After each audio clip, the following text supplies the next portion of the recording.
Did you ever think you'd be going to college here? No, never. Never in a million years. In some ways, Alicia Ortiz is living an American dream. The 19-year-old began her freshman year at the University of Connecticut in Hartford this fall. She's excited to study public policy, the culmination of hard work after moving north from Puerto Rico as a child. Do you remember when you first came to Connecticut? Yes, I remember I was very nervous, but I know it was going to be better opportunities for me to learn. But Alicia says those opportunities never came to fruition. Even today, could you read this, or would it take you a long time? It's impossible. I just see his words everywhere. Alicia graduated from the Hartford public school system last year, but she says today she is illiterate. She still doesn't know how to read or write. When she was in early education, they would just either tell me to stay in a corner and sleep, or just draw pictures, flowers for them. People, I came across this story this morning, and I'm saying to myself, what a story within a story within a story. Good afternoon, ladies and gentlemen. I am Friendship Pierce, and welcome again to my channel. It is Sunday. Happy Sunday, March 2nd of 2025, 1:53 in the p.m. Let's say it together. Praise God, from whom all blessings flow. So this young lady is functionally illiterate. And again, it's a mind-blowing story. In part, you have a mom who's had 4 kids, single, coming from Puerto Rico. She doesn't speak English, and her daughter's going to school. The mom has tried to get the school to give her all the necessary help that she needs. And from the story, she's been pushed through the system. And you might be saying, where have I heard that before? It has happened in American schools for a long time. It doesn't mean that the faculty is bad or the principals are bad. Somebody created some policy where they, for some strange reason, they keep having the children go through like an assembly line. This particular situation speaks to me because I was born with a handicap. I had tutors in high school and in college. I have a concentration issue. I have a number of issues. I beat it sometimes, and sometimes I just stutter. It just depends. I learned that part of it was getting oxygen to the brain. I learned that in my older years. I also figured out it was part nutrition. The less sugar I have, the less fried food I have, the more oxygen to the brain, the more I work out, the better my concentration is. It's so complex. The brain, the body is a very unique, complex, sophisticated, beautiful piece of work that God created in His image. But there's so many factors I could be all day explaining to what my feelings are as to how it gets to this point where it's not functioning, quote unquote, normally. I want to read something to you. Student who says she is illiterate despite graduating without honors sues Connecticut school district. A Connecticut honor student is suing her school district. You heard me right. She's an honor student. Despite graduating from Hartford Public School, high school, in June with honors and getting a scholarship to the University of Connecticut, Alicia Ortiz is claiming she cannot read or write. The 19-year-old who spent 12 years in the Hartford Public School District testified at a May City Council meeting explaining her unique situation and how the educational system has failed her. Quote, I decided they had 12 years, Ortiz, a native of Puerto Rico, told CNN. Now it's my time. Ortiz is suing the Hartford Board of Education, the city of Hartford, and her special education case manager, Childa Santiago, for negligence. According to her lawsuit, she began having problems with letter, sound, and number recognition as early as first grade, and because those issues were not addressed, she began acting out in school. Quote, I was the bad child, she told the outlet. When she was in the 6th grade, she was reading at a mere kindergarten or first grade level, Ortiz alleges.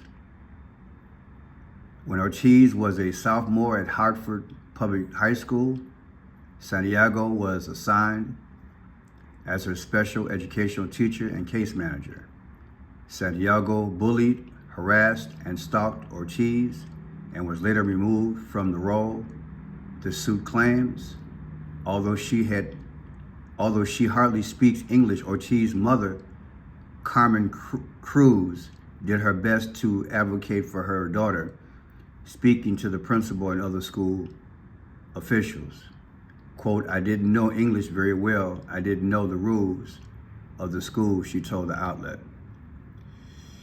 Again, people, when you have concentration issues, you don't think like other people do. Your nerves kick in, your stress kicks in, your logic goes out the door, and sometimes you just sit in the corner and you cry. It's hard. My handicap is still here to a certain degree. That's why my presentation on videos are different from others. I don't have all the fanfare and different creative techniques. I would have to have someone show me 2 or 3 times. I learned from the 4-step training method. You talk about it, then they do it, then I do it, and then they follow up. And believe it or not, through my handicap, I became a training manager at KFC. In my humble opinion, one of the best. Because I grew empathy to my employees because I was handicapped. And I would share with them my story for inspirational purposes, so to let them know you can make it as well. But it's hard when you have a handicap because you really don't know how to communicate. And between the bullying and everything, not to make excuses, we'll get into it, but it's rough. There were a lot of things that they would tell me, and I let myself go by what the teachers would tell me because I didn't understand anything. See that? By the 11th grade, Ortiz began taking matters into her own hands and started speaking up for herself, which led her teachers to suggest she get tested for dyslexia. See, my pronunciation is bad because my brain gets crazy. My grandmother had this handicap and so did my father. So it's a gene thing with me. It was just inherited, and I've lived with it all my life. Just 1 month before graduation, she began receiving the testing, which was not completed until the last day of school, the lawsuit says. The testing concluded that Ortiz was, in fact, dyslexic and required explicitly taught phonics, fluency, and reading comprehension. So yeah, they give you specific things, and it's up to you to practice though. That's all I can tell you. It's up to you to practice. You got to practice. Let's go over this other one here. Check this out. Here's a gentleman whose specialty in this, in knowing the field. He's helped clients with lawsuits in relation to suing the school for quote unquote neglect. Listen to his take on the thing. But in this case, talk about her graduating. She goes to the University of Connecticut right now. She graduated with a high GPA. But I looked at and listened to and read a number of stories about this young lady. And I mean, I have to commend her for attempting to overcome her struggles and hurdles. For her to even be successful and graduate, she had to do a number of things. She used a phone to record the screen of the book and then it would play it back to her because she couldn't read it. And then she would be able to answer the questions based off of being able to hear it. And then she'd use ChatGPT to create it and put it in a format that she wanted to. And then if she thought it didn't sound right, she'd rewrite it and have them rewrite it by speech to text. And so the effort that she put in to be able to graduate, but when you look at her complaint, she says, well, I told them I couldn't read. They'd have me go in the corner and just draw flowers. I talked to this person and she humiliated me in front of my classroom, so I cried day after day. This isn't her first lawsuit either. She sued them before, and now she's suing them again because the first time she didn't want money. But it's just So yeah, you have to get creative. I became creative. Like I said, I told you guys when I started breaking down my history, I lived in a library. First of all, there were gangs and bad people in my neighborhood. So my solace was to either be at church, be at the YMCA, or be in the library. And that's why I stayed. And because in the library, you know, you had to be quiet. And so I always made my journey to the library, and I studied, wrote poetry, watched movies, microfiche, read encyclopedias, anything I could get my hands on. And because I didn't always have a tutor. Once I got done with my homework, I went straight to the library and I stayed there because I didn't have to worry about anybody picking on me or mimicking me as I tried to enunciate. As I tried to speak, people would mimic me because it would take me a long time to talk. So yeah, I commend her for pushing through. Check out this last video that we'll get into the comment section. and no one has stepped up to do something about it. Ortiz has now filed a lawsuit against the city, Board of Education, and one of her special education teachers, claiming her learning disabilities were not properly addressed by the board. And as a result, she continued to struggle academically. This specific complaint names Tilda Santiago, a special education case manager and teacher, who would allegedly yell at, belittle, ridicule, and humiliate Ortiz, adding Ortiz would frequently run to other teachers and or administrators in tears and emotional distress. We reached out to Santiago for a comment. She directed our request to the Board of Education staff attorney. We're waiting to hear back.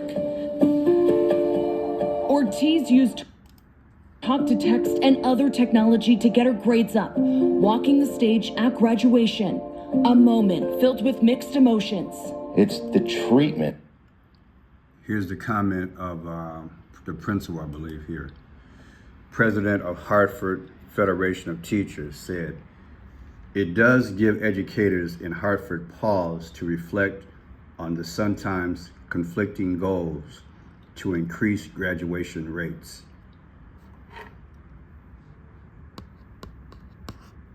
There's a push in a lot of American cities to just push them through, okay? To push us through, not meeting the requirements that we need. And I remember studying this stuff 15, 20 years ago. This has been going on a long time, people, where students are pushed through and they're illiterate. It's sad. Now, the other statement is this: while also maintaining high expectations consistent with what a high school diploma should mean. So yeah, I commend this statement. I mean, addressing it. There's a balance. You don't want anyone to be left behind, but yet you'll do a disservice to them by pushing them through to the next grade or the next level, and they're not even ready. Now let's read some of these comments because I know you guys have a lot of responses. Here's one: parents are the first step in the children's education. That's true. But sometimes things are repetitive. The parents don't even know. Or it might be one parent. Being that her parent came from another country, you know, not to make an excuse, but the parent should have made the effort at home to learn English herself, and that would have helped her child. Says, I don't understand how she wrote her entrance essay and took the ACT or SAT to get accepted at UConn if she couldn't read and write. That's a great question. That's a great question. Here it is. I have questions. One, if she couldn't read or write, what paperwork was she turning in for assignments? What were they using as a guide on passing her to the next grade? 3, if she couldn't read or write, how did she earn those ropes on her graduation gown? Something's fishy here, person said. Here's another one. Whenever my daughter dropped to a C grade in any subject, I sat with her for an hour and a half every other day until the next grading quarter. How can you not know your child cannot read or write? Before the excuses start, English is my third language. When I learned my English ABCs, my mother would ask me to teach her as I learned. English was her second language. Now, I can just tell you personally, when I had to raise my son by myself for over a year, it was up to me to make sure all the homework assignments were done. And parenting is the hardest thing I ever did. To be able to work. I had basically 2 jobs at the same time to make sure he had to learn school, and he has challenges himself. I won't go into that, but yeah, our parents got to take the initiative, people. Here it is. She was accepted into UConn. How if she could neither read or write? That's right. How did they get through? How did she get through admissions? These are bona fide questions. She was accepted into UConn and wants to be a teacher, yet can barely spell her own name. It's admirable, but she needs to focus on learning how to read and write. Crazy business that this girl was accepted into college, but an Asian student with a 4.0 and near perfect SAT score wasn't accepted to any colleges he applied to. He also has filed a lawsuit, but I think he actually has a case. It's deep, people, it's deep. In one of the videos, she was going to talk, and she couldn't even say her name. It was mind-blowing. Let me see which part that was. Let me see if I can find it right quick. Let me see here. And when she was in high school, she relied on speech-to-text programs and other apps to read and write essays. So, if you had an assignment where you had to write something... Let me see if I can find that. It's mind-blowing. Well, tried to get answers. She advocated so much. Okay, she's talking about her mom there. In the classroom. Sometimes I will feel proud to be the bad child because at least I was something to them. Yeah, there's a part in here, I can't find it, but she was actually talking and she couldn't even say her name. She literally couldn't say her name. Let me go into these comments again. She graduated under the IDEA Act of Americans with Disabilities. People know the educational law about special education, probably. She probably had an IEP with modifications.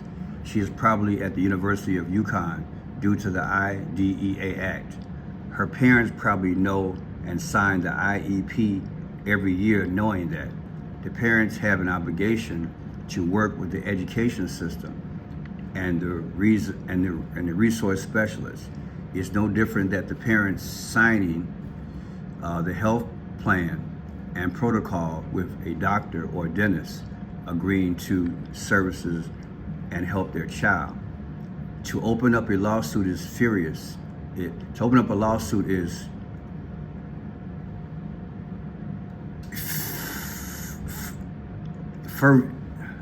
frivolous. I work in educational system and somewhat feel bad for her because there is an educational term of environmental attendance and family life will be scrutinized as a determining factor, as one of the determiners of her academic success and failures. So her whole life as a minor will play out in the courtroom, my opinion. Stay at UConn, become literate, and be an advocate of policy change for special education students like yourself. Yeah, I can see that. 100% of the blame goes to the single mother of the girl.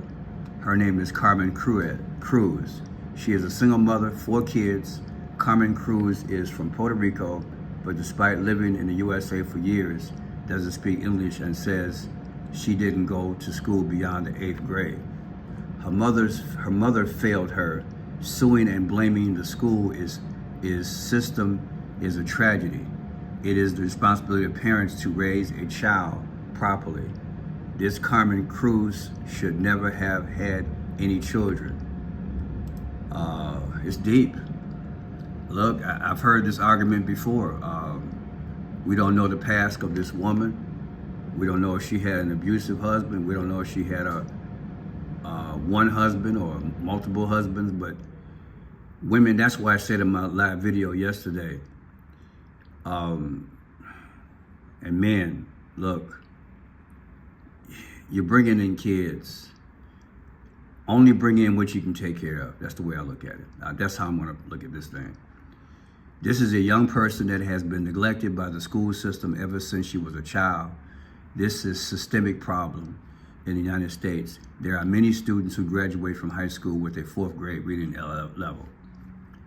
Bingo, that's it. It's been going on for decades, people. She can't read or write, but she graduated and got into the university. When I was a child, when I was a kid, I couldn't read, so they put me in a class with mentally disabled children, and I learned how to read in a week because I was tired of being teased. It's deep.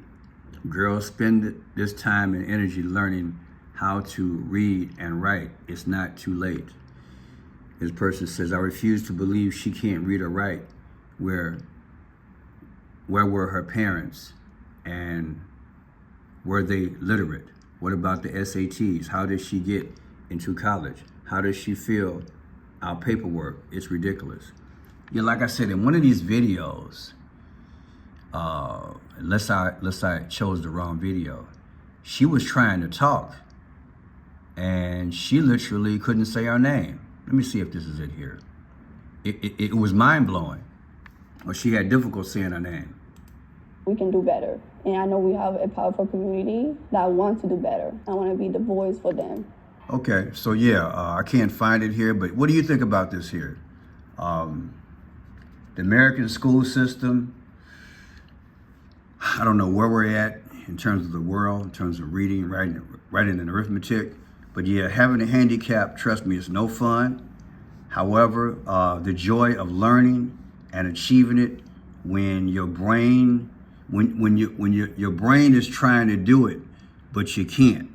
My thing was motor skills and cognitive issues and ADHD, whatever that is. It's just I had a mix, and I still have it to a certain extent. Like I said, I learned over time, cut back on sugars, get oxygen to the brain.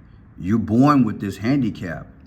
Maybe the mother or the dad's gene had that handicap. We don't know. It's hard to really pinpoint. We're not specialists, but I'm sure a lot of you guys are in the educational field. You've seen something like this, similar or even worse. But yeah, we do need to be, we all need to be empathetic toward what a child's growth should be, and we need to be honest. And parents have to do their part. Arguably, you're with your child over 50% of the day. You need to learn English. You need to learn something so you can build into your child. Because first of all, your child is trusting you because you're not a stranger. They're comfortable around you. So you need to teach them. And that way they have a better opportunity when they get older. That's my spiel. What's yours? Tell me what you think, your situations. Have you gone through this personally? Again, I went through it. I'm still going through it. But I fought through my handicap, and I'm doing YouTube. I don't pronounce the words right sometimes, as you guys can tell. It's just the way the brain is twisted. It is what it is, but we get by. God bless you, and God bless America, and God bless the world. And please be patient with these kids. Just tell me how you think overall about this situation.